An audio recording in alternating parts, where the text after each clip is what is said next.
ट्वीटें मार रहे 25 रुपए ट्वीट के हिसाब से। ये बलूचिस्तान के मसले का हल नहीं है। बलूचिस्तान के मसले का हल किसी मेजर कर्नल के पास नहीं है। बलूचिस्तान के लिए खुद जर्नल को बैठना होगा, खुद मिशर को बैठना होगा, खुद सरदार को बैठना होगा, खुद अल्लामा को बैठना होगा, खुद एक नेशनलिस्ट को बैठना होगा। ये वही मेंटेलिटी है जिसने जनवरी 2024 में ईरान के अंदर 9 मजदूरों को शहीद किया। वो भी पंजाबी मजदूर थे, ऐसे वो इसीलिए शहीद किए गए थे ताकि, और करने वाले ये वही लोग। यार कोयटावाल जस्टिस काजी फायज ईसा के अब्बा भी थे। जो लाशें गिराई जा रही हैं वो गिराने वाली कुव्वतें हैं कौन है? ये बच्ची लॉ की स्टूडेंट थी।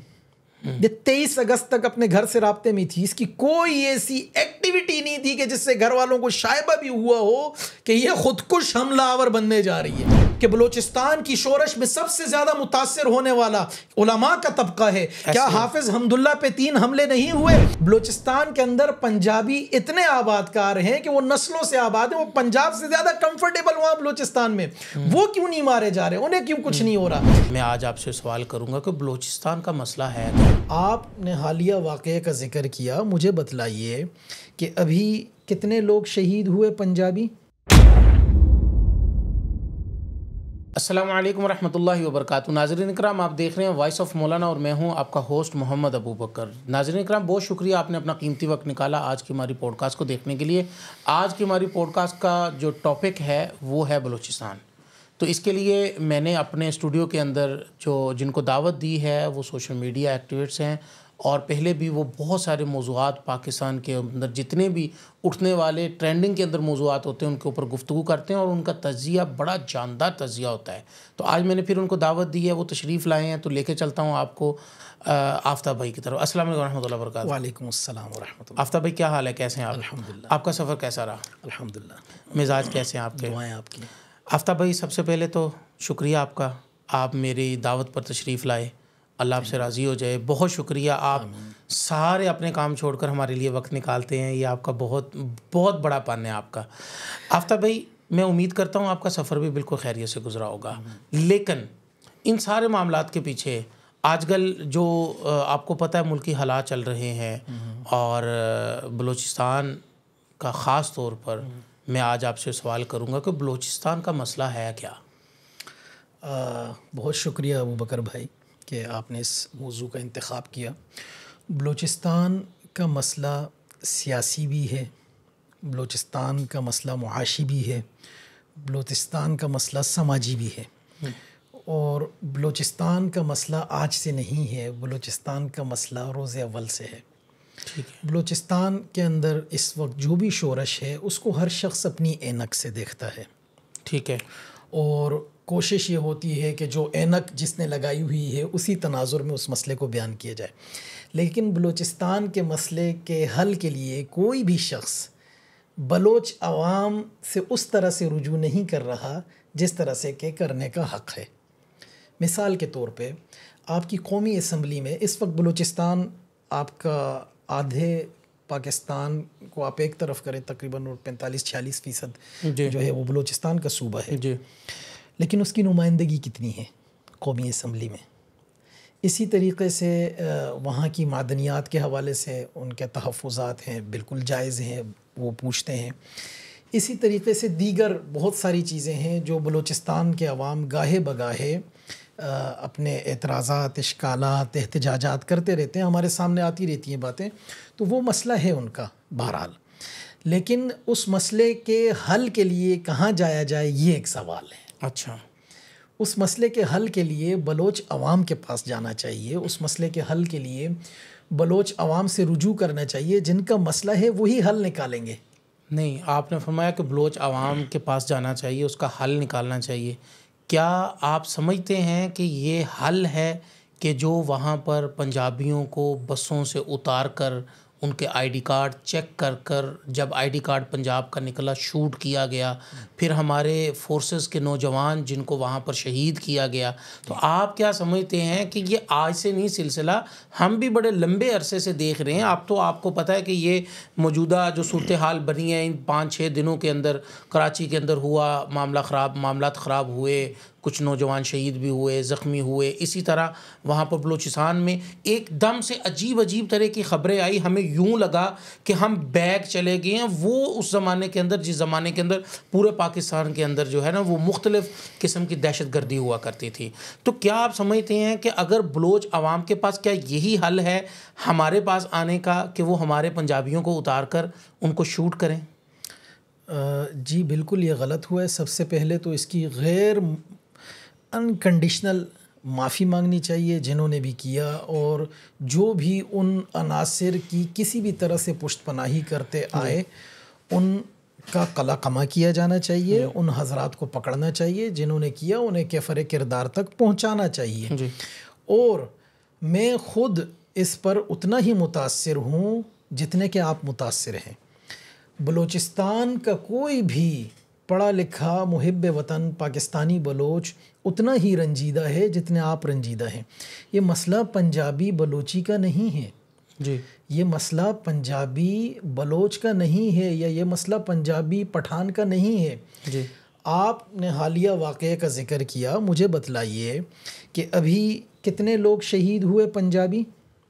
कोई मेरा ख्याल है कि 37 के करीब है। 37 के करीब, 30 लोगों ने कहा है, 23 कहा है। ये जो शुहदा हैं, इनकी बीवियां बेवा हुई, इनके बच्चे यतीम हुए, हमें अफसोस है, हमें दुख है, हमने मजम्मत की। नहीं, हम तो आज से नहीं, बड़े अरसे से लाशें उठा रहे हैं। जी जी जी, बिल्कुल बिल्कुल। हमें तोहफे में लाशें मिल रही हैं। मैं आपसे ये अर्ज़ कर रहा हूँ कि यही हाल आम बलोच का भी है। नहीं, आप देखें, आप थोड़ा सा कंपैरिजन करें प्लीज। मैं तकाबुल कर रहा हूँ, थोड़ा सा तकाबुल करें। टोटल कितने लोग, मैं आपको टोटल कैजुअल्टीज पे आप जाइए इस वाक़े में। टोटल आपके पास नंबर्स आए हैं 100 से 130 के। जी बिल्कुल। 130 में से 23 पंजाबी शहीद हुए हैं। बाकी लोग कौन थे? वो किन अक़वाम से ताल्लुक़ रखते थे? क्या वो पठान नहीं थे? क्या वो बलोच नहीं थे? इस वक्त बलोचिस्तान की शोरश में सबसे ज़्यादा मुतासिर बलोच है। क्या आपने कभी देखा है कि आप देखें ना, पंजाबी एक पूरा मीडिया में आ गया कि वो शहीद हुए, गलत हुआ, ज़्यादती हुई, और उन पंजाबियों के जो घर उजड़े हैं उसकी कोई कंपनसेशन नहीं है, उसकी कोई जस्टिफिकेशन उस किलिंग की नहीं है। वो बेचारे मजदूर थे। वो मजदूर कहाँ मजदूरी कर रहे थे? वो मजदूरी बलूचिस्तान के उन पठानों के बागात में मजदूरी कर रहे थे, और उन बागात से सेब और फल और फ्रूट पंजाब ला रहे थे कि जिन्हें आप गद्दार कह के गुज़िश्ता 4 दिन से उनके होटल जला रहे हैं, जिनके होटल्स आपने सादिकाबाद में गिराए, जिनके होटल्स आपने मुल्तान में जलाए। तो ये मसला आप दुरुस्त कह रहे हैं। मैं आपकी बात को काटते हुए ये बात कहना चाहता हूँ, मैं इस यहाँ पर बैठकर इस मीडिया के सामने शदीद अल्फाज में मैं मजम्मत करता हूँ।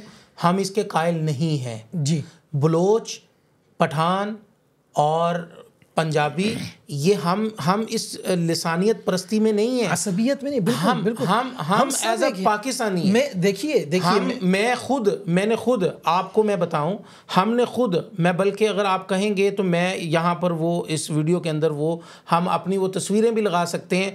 लोगों ने जो ट्रेंड चलाना शुरू किया, हमने उसका बाइकआउट किया। हम खुद कोयटा होटल के नाम से जो भी होटल मिला हम जाके बैठे, गले लगाया, और हमने उनसे कहा कि हम आपके मुहाफ़िज़ हैं। तो लगाना बनता है। लोगों ने एक परसेप्शन बना हुआ है कोयटावाल का, मतलब कि एक शर्ट पहनी हुई है, एक शलवार पहनी हुई है, वो पराठे बना रहे हैं। गो के उस जैसे पराठे पाकिस्तान में कोई नहीं बना सकता, कोई नहीं बना कोयटावाल जैसी चाय पाकिस्तान में क्या दुनिया में कोई नहीं बना सकता।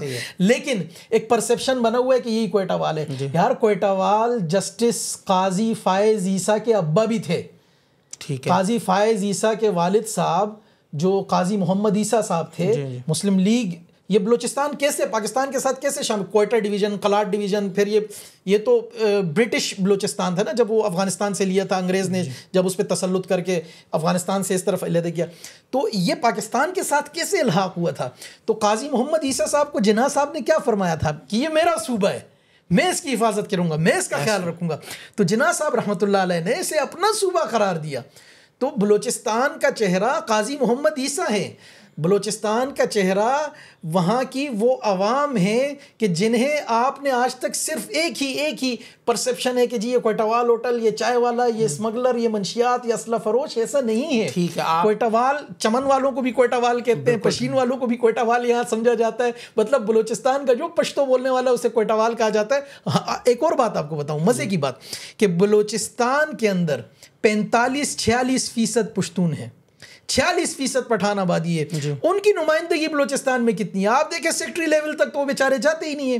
उनको तो वहाँ बलूचिस्तान में हुकूक नहीं मिल रहे, और आप चाहे जाए कि उन्हें पंजाब में भी मारना शुरू हो गए हैं। और फिर उन कोयटा वालों का मसला एक और आपको बताऊं, कराची में लिसानी फसादात होते हैं, मुहाजिर पठान फसादात होते हैं, करता कोई और है, भुगतते कोयटावाल होटल वाले हैं। इसी तरीके से पंजाब में फसादात होते हैं, बाइकॉट कोयटावाल होटल चल जाता है। जहां कहीं जिस किसी को मसला होता है कोयटावाल होटल पे नजला गिराता है। अरे बाबा, वो आपको 20-30 रुपए की चाय बना के दे रहा है, सारा दिन आग के सामने गर्मी में झुलस जाता है। कभी आपने कहा ये चाय में अफीम डालते हैं, कभी आपने कहा ये खरकार हैं। जान जापान मोटर्स जैसे लोग, हाजी उमर साहब हो गए, काकड़ हो गए, दूसरे चीजें, मतलब इतनी महमूद खान अचकज़ई को देख लें। ये हजरत, ये बलूचिस्तान का चेहरा है। उन पठानों, आपने जी, आप पंजाबी हैं जी, हैं बिल्कुल, मैं पठान हूं, बिल्कुल ऐसे। मैं आपको क्यों नहीं मार रहा, आप मुझे क्यों नहीं मार रहे? बिल्कुल नहीं, हम तो आपको पठान नहीं समझते, मैं तो पाकिस्तानी समझता हूँ। नहीं, देखिए अक़वाम तो बाहर हले, मैं पठान हूँ, आप पंजाबी गुजर हैं, मैं स्वाति हूँ, हम लोग क्यों एक साथ हैं? आप मुझे ये बताइए, ये नवाब अकबर बुगटी का जो कोयटा में घर है मरहूम का, उस घर के अतराफ में सारे पंजाबी रहते हैं। आपको ये पता है कि कोयटा के अंदर क्रिश्चियन कम्युनिटी रहती है, बलूचिस्तान के अंदर पंजाबी इतने आबादकार हैं कि वो नस्लों से आबाद है, वो पंजाब से ज्यादा कंफर्टेबल वहां बलूचिस्तान में। वो क्यों नहीं मारे जा रहे, उन्हें क्यों कुछ नहीं हो रहा? तो मालूम ये हुआ कि ये एक छोटा सा तबका है जो बलोच अवाम और दीगर अक़वाम पाकिस्तान के दरमियान गलतफहमी पैदा करने के लिए, इन्हें आपस में लड़ाने के लिए, इन्हें बाहमी दस्तो गिरबां करने के लिए ये हरकतें कर रहा है, ताकि पाकिस्तान में शोरश हो। और इसके पीछे वही गैर मुल्की एजेंडा है, वही लोग हैं, वो सारे जो ग्रेटर वाले, ये सब वही लोग हैं। और उन हजरात का ये एजेंडा है कि पाकिस्तान में पाकिस्तान की अवाम एक दूसरे से लड़े, एक दूसरे की खून की प्यासी हो, और ये पाकिस्तान टूट जाए। और इंशाअल्लाह ऐसा नहीं पाकिस्तान नहीं टूटेगा, ला इलाहा इल्लल्लाह के नाम पे बनाए, नहीं टूटेगा इंशाअल्लाह। आप मुझे ये बताएं, हम दोनों ने जो है ना वो फाइट कर ली। मैंने कह दिया कि भी हम यहाँ पर मजम्मत करते हैं, आपने कहा जी कोयटा वाले वहाँ पर मजम्मत करते हैं। हम हर लिहाज से, उधर जानों का नुकसान हुआ तब भी हम बहुत मजम्मत करते हैं, बहुत गलत हुआ। जो यहाँ पर माली नुकसान हो रहा है हम इसकी भी मजम्मत करते हैं, शदीद अल्फाज में मजम्मत करते हैं। लेकिन आप मुझे बताएं, इस बीच में जो लाशें गिराई जा रही हैं, वो गिराने वाली कुव्वतें हैं कौन है? वो गिराने वाली कुव्वतें गैर मुल्की एजेंसियों के टुकड़ों पर पलने वाले वो चंद लोग हैं कि जिनकी वजह से इस वक्त पूरा पाकिस्तान हैंग हो गया है।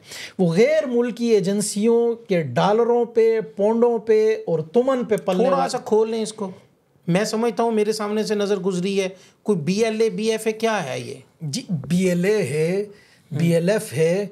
वो BLA बेसिकली, आप अगर BLA को देखना चाहते हैं तो उसके लिए उसकी हिस्ट्री में जाना पड़ेगा। थोड़ा सा चले जाए हम जी। उस्ताद असलम अच्छू, अल्लाह नज़र बलोच, और ये अपना जो बशीर ज़ैब हैं, जो अभी हालिया कार्रवाइयाँ हो रही हैं, इस वक्त अलार्मिंग सिचुएशन जो मेरे लिए सबसे ज़्यादा ख़तरनाक बात है कि BLA BLF और ये जो ब्रास नाम से इनका एक इत्तेहाद बना है 3 तंजीमों का, उसमें जो मजीद ब्रिगेड की ख़वातीन आ गई हैं। ये तीसरा हमला एक ख़ातून जो माहल बलोच का हुआ है बेला अटैक में, वो थी।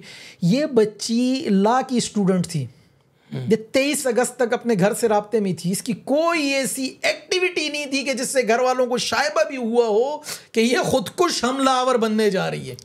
ये क्या आप कह रहे हैं कि बहुत सारे स्लीपर सेल बन चुके हैं? स्लीपर सेल से भी बहुत आगे की चीज है। आप वो सुमैया कलंदरानी जो थी, जी, उस बच्ची को देख लें। इस तरीके से शारी बलोच जिसने कराची यूनिवर्सिटी वाला अटैक किया, उसको देख लें। उस बच्चों की माँ पढ़ी लिखी, पूरा ख़ानदान इस्टेब्लिशमेंट में, दूसरी सुमैया को देखें, इस तरफ ये जो माहल बलोच लॉ की स्टूडेंट पढ़े लिखे ख़ानदान से, ये क्यों इस तरफ माइल हो रहे हैं? ये चीज़ आपको समझनी होगी कि ये मवाद, ये ऑक्सीजन कहाँ से फराम हो रही है, ये नौजवान क्यों उस तरफ जा रहे हैं, उनकी कौन ब्रेन वॉशिंग कर रहा है। मैंने इस दफ़ा एक और चीज़ भी नोटिस की जो मैं आपके चैनल के तवस्सुत से नाजरीन को और अपने इदारों तक ये पहुँचाना अपना फ़र्ज समझता हूँ कि जो इन्होंने BLA ने जो वीडियोज़ रिलीज़ किए हैं, उन्हें अगर आप गौर से देखिए, उन ऑडियोज़ में, उन वीडियोज़ में, जब वो जा रही है अटैक करने, या वो जो सरमचार अटैक करने जा रहे हैं, तो कह रहे हैं अल्लाह निगहबान, अल्लाह आपकी हिफाजत करे, आप अल्लाह के हवाले, इंशाअल्लाह। ये जो इंशाअल्लाह, अल्लाह निगहबान, गॉड ब्लेस यू, अल्लाह हाफिज, अल्लाह आपकी मदद करे। देखिए, कोई भी खुदकुश हमलावर, 2007 में TTP बनती है पाकिस्तान में, 2007 से ऑनवर्ड्स ले पाकिस्तान के अंदर बम धमाके, ये सारी शोरश सब शुरू हुआ। 9/11 के बाद से पूरी दुनिया बदली, लेकिन पाकिस्तान का जो 2007 के बाद से TTP, पहले इंडिविजुअली बहुत सारे ग्रुप्स थे, कार्रवाइयां करते थे, फिर वो एक परचम के तले आए और पाकिस्तान में बशमूल पंजाब, लाहौर, कराची, पिंडी, इस्लामाबाद, हर जगह उन्होंने अटैक्स किए। सिक्योरिटी फोर्सेस पे किए, आवाम पे किए, सिनेमा घरों में किए, पार्क्स में किए, हर जगह अटैक्स हुए। लेकिन उन हमलों के बाद जब वो TTP के अगेंस्ट एक ऑपरेशन हुआ, तो एक नेशनल कंसेंसस से हुआ, एक पूरा बैठ के, सबने बैठ के तय किया कि क्या करना है, कैसे करना है, सवात वजीरिस्तान किस तरीके से खाली करना और कैसे ऑपरेशन करना है। गो कि अब वापस वो आ गए हैं, क्यों आए? अब TTA ने उनसे कहा जाओ अपने इलाकों में, उन्होंने आगे अपने इलाकों में। लेकिन इस तरफ अगर आप देखें, इसका मुआवजा जो TTP मॉडल था उससे मुआवजा करें बलोच नेशनलिस्ट या बलोच मिलिटेंट्स का, तो आपको एक चीज नजर आएगी कि पहले ये भी आपस में अलग अलग ऑपरेट कर रहे थे। अब जब ब्रास के नाम से इनका एक इत्तेहाद बना, अलायंस बना, अब इन्होंने जॉइंट वेंचर किया, मिलकर कार्रवाइयां की, मजीद ब्रिगेड आ गई। हालांकि अल्लाह नजर एक हद तक ये खुदकुश हमलों इन सब के खिलाफ थे। मेरे लिए जो चीज तशवीश का बायस है वो ये है कि TTP और BLA BLF का जो अलायंस बन गया है, और मैंने ये चीज पहले भी कही थी, गालिबन अगस्त के इब्तिदा में मैंने अर्ज किया था, मैंने इस पर ट्वीट भी की थी कि TTP और बलोचों का, बलोच से मुराद जो बलोच मिलिटेंट्स हैं, इनका ईरान में रॉ ने इकट्ठ करवाया है, जिस पे TTP ने कहा कि नहीं भाई, हम तो चूंकि हमारा नजरियाती इख्तिलाफ है आपसे, हम नहीं करेंगे। लेकिन बहरहाल TTP ने फैसिलिटेट किया उन्हें। जब TTP ने उन्हें फैसिलिटेट किया, अब ये ज़हनियत आ गई, तो TTP वाले, जिन्हें खवारिज कहते हैं, जो भी, वो जब ऑपरेट करते थे तो उनके खुदकुश हमला आवर के सामने एक मंजिल होती थी, उसे ये बताया और समझाया और सिखलाया जाता था कि तू जो जाकर फट रहा है, तू शहीद होगा, और तेरे मरने के बाद एक हूर है जो रेड कारपेट बिछेगा, तेरा ऊपर इंतजार कर रही है। तो उसके सामने एक मिशन, एक मोटो रखा गया, वो आगे मुसलमान कलमा गो पे फटा और कलमा गो को मार दिया, किस चक्कर में कि जी मुझे जन्नत मिलेगी, और जो मुसलमान था उसको पहुंचा दिया। अब इनके सामने क्या हदफ है? शारी बलोच 1500 सफ़े की, कराची जाएं आप देखें, पूछे, राजा उमर खत्ताब साहब ने इस पे काफी काम किया है, दीगर एजेंसियों ने भी किया है। 1500 सफ़ों की फाइल बन चुकी है, अभी तक लीड्स आ रही है पीछे से। अच्छा जी, आपको याद नहीं है शेख रशीद साहब जब वजीर दाखिला थे, उस वक्त FIA ने इनका एक नेक्सस पकड़ा था, तकरीबन 13 लोग अरेस्ट किए थे, हुंडी हवाला वाले, जो बलोचिस्तान और ईरान से ट्रांजैक्शंस हो रही थी, और शेख रशीद साहब ने कहा था कि BLA BLF की फंडिंग ईरान से हो रही है, और वो वहां महफूज थे। वजीर दाखिला ने कहा था, शेख रशीद साहब उस वक्त वजीर दाखिला थे, फरवरी 22 की बात कर रहा हूं मैं आपको। फिर 23 में ये शारी बलोच वाला आप देखें, फिर ये 24 में, फिर इससे पहले आप वो कराची स्टॉक एक्सचेंज देखें, चाइनीज पर अटैक देखें, इस तरीके से आप मस्तोंग में देखें। आप कहते हैं बलोचिस्तान के हालात से मुतासिर, मैं आपसे अर्ज करता हूं कि मुझे ये बतलाइए कि बलोचिस्तान की शोरश में सबसे ज्यादा मुतासिर होने वाला उलमा का तबका है। क्या हाफिज हमदुल्ला पे 3 हमले नहीं हुए? हाफिज हमदुल्ला पे खुदकुश हमला नहीं हुआ? हाफिज हमदुल्ला पे चमन में 5 मिनट तक गाड़ी पे मुसलसल लगातार फायरिंग होती रही, क्या वो नहीं था? हाफिज हमदुल्ला पर जब बम धमाका हुआ वो जख्मी नहीं हुए। मौलाना अब्दुल गफूर हैदरी साहब पर जब खुदकुश हमला हुआ 25 लोग जमीयत उलमा इस्लाम के शहीद हुए, क्या वो शुहदा नहीं है? क्या वो बलोच नहीं थे? क्या वो पाकिस्तानी नहीं थे? इसी तरीके से खुजदार प्रेस क्लब के सदर मौलाना सिद्दीक साहब वो अभी हाल ही में, ये 24 में उन्हें शहीद किया गया। उनका ताल्लुक जमीयत उलमा इस्लाम से था। मुझे ये बतलाइए कि इस बलोचिस्तान की शोरश में मुट्ठी भर दहशतगर्दों के हाथों सबसे ज्यादा मारे जाने वाला बलोच है, वहां का मकामी पुश्तून है, वहां का मकामी बलोच है, वो बलोच गबूल भी है, वो बलोच मेंगल भी है, वो बलोच रईसानी भी है, वो बलोच हर कौम का बलोच वहां मारा जा रहा है। मुट्ठी भर दहशतगर्द हैं। अब अगर इसी बुनियाद को जो आपने फरमाया, इसी बयानिया को लिया जाए तो क्या पंजाबी तालिबान नहीं थे? या असमतुल्लाह मुआविया कौन था? आज उसको माफी नहीं दी गई। अगर वो रियासत के लिए काम कर रहा है, उसको आप उठा के माफी दे के अपने पास बिठा देते हैं लाडला बना के। एहसानुल्लाह एहसान नहीं था, उनको आपने पनाह नहीं दी। लेकिन उस तरफ आप बलोचों पे एतराज कर रहे हैं। मेरे भाई, एना केक रखें, एना केक रखें। पंजाबी तालिबान ने भी मुसलमानों के गले काटे हैं, पाकिस्तानियों के गले काटे हैं, पठानों के गले काटे हैं, बेकसूर पठानों और मुसलमानों के गले काटे हैं। उन पंजाबी तालिबान को माफी दी गई है। मैं ये कहता हूं कि आप जो करता है उसे लटकाएं, मार दें, केफर किरदार तक पहुंचाए, सख्त से सख्त सजा दें, लेकिन खुदा के लिए पैमाने एक रखें। इसके लिए वो हल निकालें जो हल पायदार हो, जो हल मुस्तकिल हो। ये हल नहीं है कि आपने जराए अबलाग पे 4 दानिश्वर बिठा दिए जिन्हें बलूचिस्तान के जोग्राफिये का भी नहीं पता, उसके मसाइल का भी नहीं पता, उसका कुछ भी, बस ट्वीटें मार रहे 25 रुपए ट्वीट के हिसाब से। यह बलूचिस्तान के मसले का हल नहीं है। बलूचिस्तान के मसले का हल किसी मेजर कर्नल के पास नहीं है। बलूचिस्तान के लिए खुद जर्नल को बैठना होगा, खुद मिशर को बैठना होगा, खुद सरदार को बैठना होगा, खुद अल्लामा को बैठना होगा, खुद एक नेशनलिस्ट को बैठना होगा। तब जाकर ये मसला कंसेंसस से, बाहमी मुशावरत से हल होगा, वगरना खराबी की तरफ हालात जा रहे हैं। मैंने तो सुना है कि वजीर दाखिला साहब कह रहे हैं कि SHO की मार है। यार वज़ीर दाखिला साहब, SHO की मार, वज़ीर दाखिला साहब को अल्लाह ताला हिदायत दे।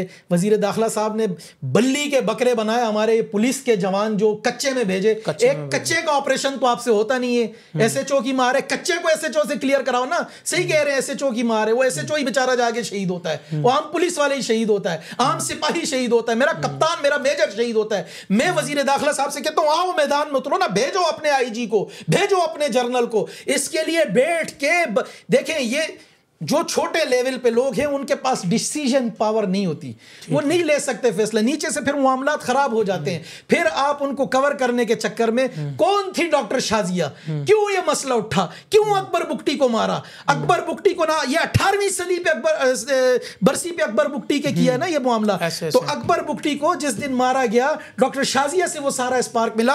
आप उठाएं, शाजिया कहाँ की थी, कहां से ताल्लुक था? कराची में डॉक्टर शाजिया का इंटरव्यू ले रहे हैं, वो कांप रही है और उसे कहा जा रहा है तू धंधा करने वाली औरत है। मेरे भाई, इन जख्मों पर मरहम रखना होगा। ये बदएतमादी जानिबेन से दहाइयों की है।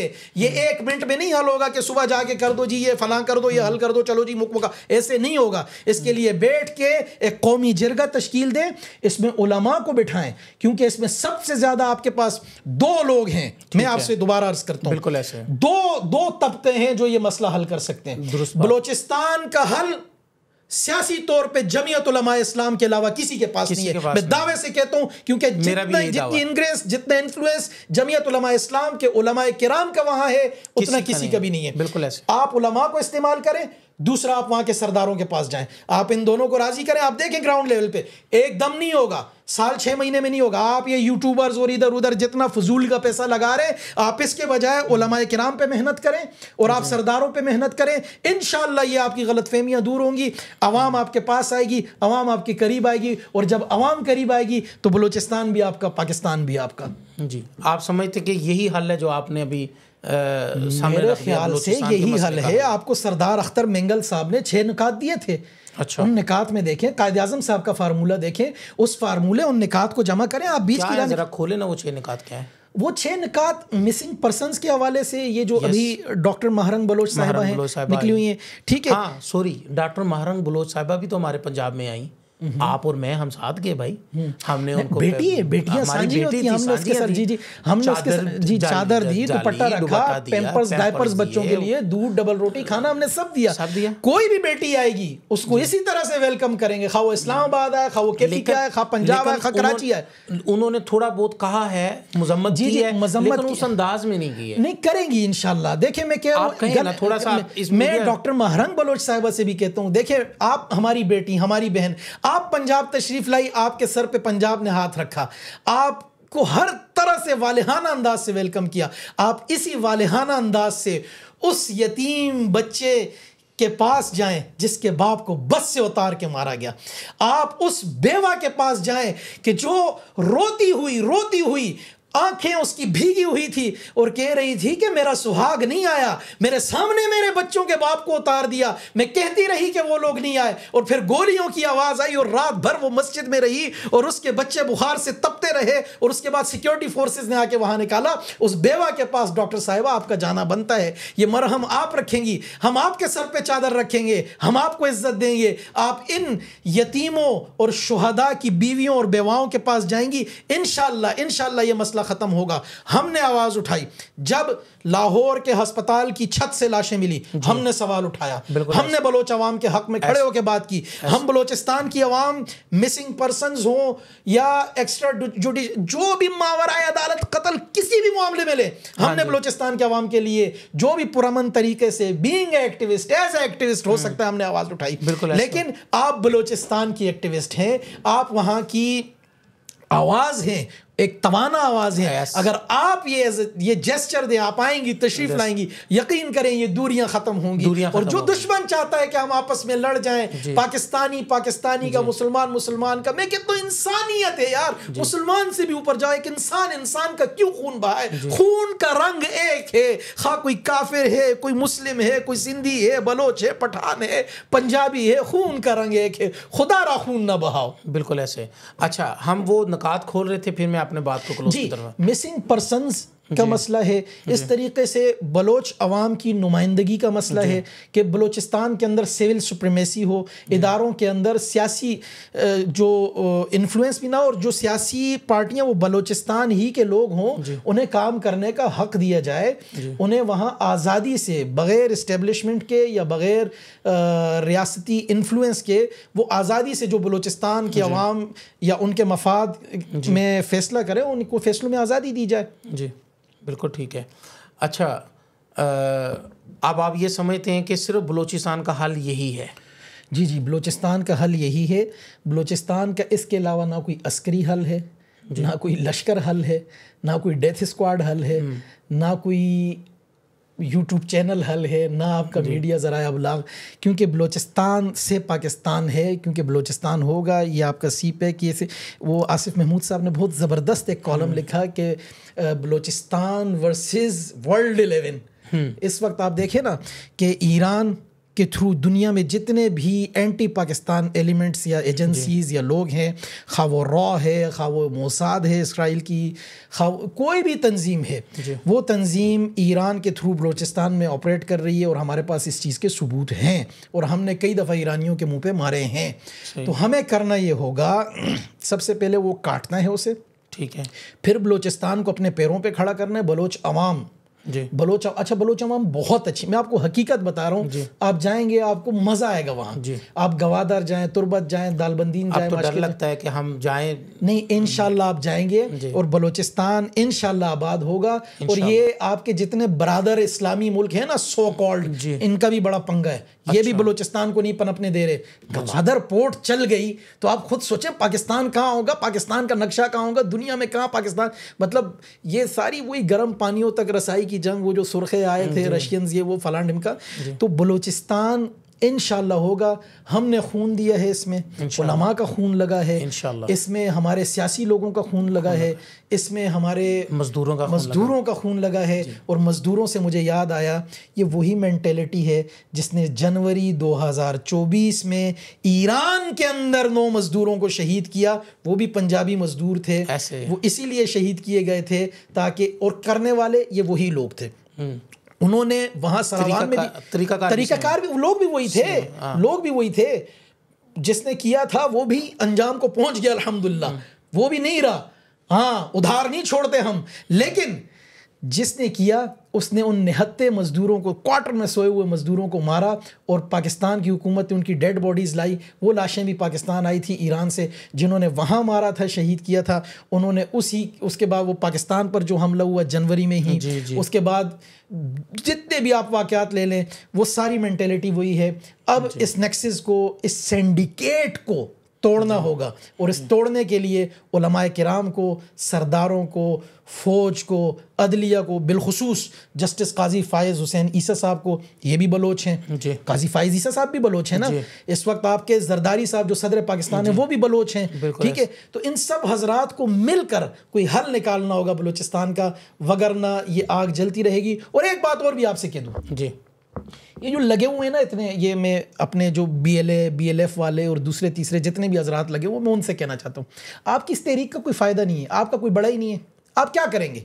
मतलब कितने लोगों का खून बहाएंगे? आप मुझे बताएं। ये बहुत सारे लोग आजकल कंपैरिजन कर रहे हैं, आपकी तरफ से भी आया बशीर ज़ैद साहब, आपकी तरफ से भी आया, बड़ी आपने आयात पढ़ के, सहाबियात की भी और अहादीस पढ़ के रेफरेंसेस दिए। मुझे बताएं इसका नतीजा क्या है? क्या आप समझते हैं आज़ाद बलूचिस्तान क्या होगा? क्या कोई मुल्क होगा? क्या कोई सूबा होगा? उस सूबे को खुद मुख्तारी मिलेगी। उस खुद मुख्तारी के बाद अगला सेटअप क्या होगा? आपका बड़ा कौन होगा? आपको लीड कौन करेगा?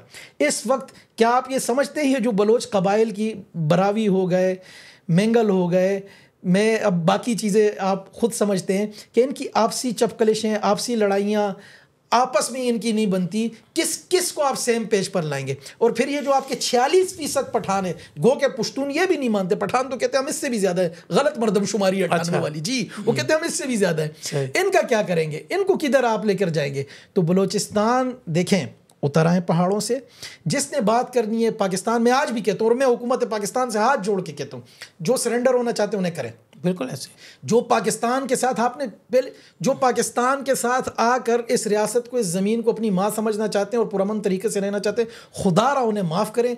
इन सब को, मिसिंग पर्सनस का मसला ख़त्म करें, लोगों को घरों में वापस भेजें, वहाँ काश्तकारी के लिए इन लोगों को ज़मीन दें और ये अपना कमाएं, इनको नौकरियाँ दें, जॉब्स दें, बेरोज़गारी ख़त्म करें। इंशाल्लाह यही बलोच अवाम पाकिस्तान को एशियन टाइगर ना बनाए तो मुझे कहना, और छोड़ दें हथियार, कोई फ़ायदा नहीं है, नहीं हो सकता। बांग्लादेश नहीं है, वो एक कौम थे, वहाँ बंगाली एक थे। इधर बलूचिस्तान में कम से कम आपकी जो कबायली दुश्मनी है, 36 तो आपके कबाइल हैं एक ही इलाके में जो आपस में लड़ रहे होते हैं।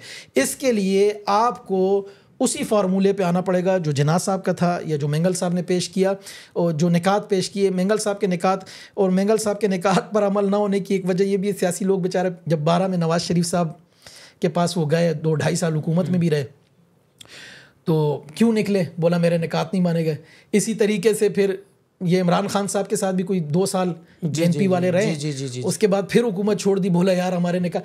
तो उन 6 निकात को मद्देनज़र रखें। मेंगल साहब भी अच्छे आदमी है, सियासी लोगों को बुलाएं, बिठाएं, इंशाल्लाह हल निकलेगा। जी नाजरीन, आपने सुना, बड़ा बेहतरीन तज़िया आफ्ताब भाई ने किया, और जितना मुमकिन हो सका हमने सारी बातें आपके सामने खोल कर रखी हैं।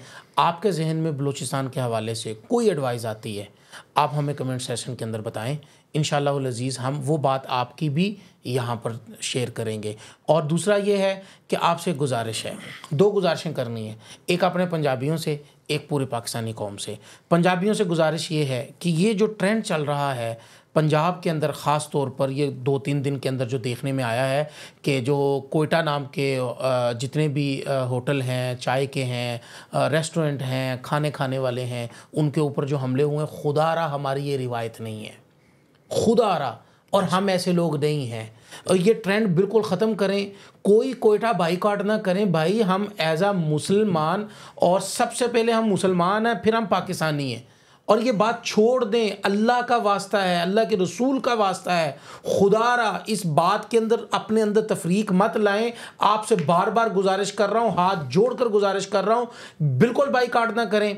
और उलमा से ख़ास तौर पर मेरी गुजारिश है, आप जिस तरह अपने दीगर मिशनों के लिए निकलते हैं और आप कामयाब लौटते हैं, आपके तमाम मिशन कामयाब होते हैं, खुदारा अपने मेंबरों से, अपनी पब्लिक को, अपनी आवाम को, अपने नमाजियों को ये बातें बतलाएं कि अल मुस्लिम अखुल मुस्लिम, के मुसलमान मुसलमान का भाई है। हम एज आ मुस्लिम एक दूसरे के भाई हैं। भाई इन कोयटा वालों की हिफाजत हम पर फ़र्ज़ है। ये आपके मेहमान हैं, आपके पास आए हैं, वहाँ से तिजारत करने के लिए आए, खुदारा इनको सीने से लगाएं। करना क्या है, कोयटा होटल में जाएं और जाकर चाय पिएं, गले लगाएं, तस्वीरें खींचें, सोशल मीडिया की जीनत बनाएं, और ये जो कोयटा बाइकआउट जो ट्रेंड चल रहा है इसका बाइकआउट करें। इस बाइकआउट को करें कि हम कोयटा वालों को सीने से लगा रहे हैं।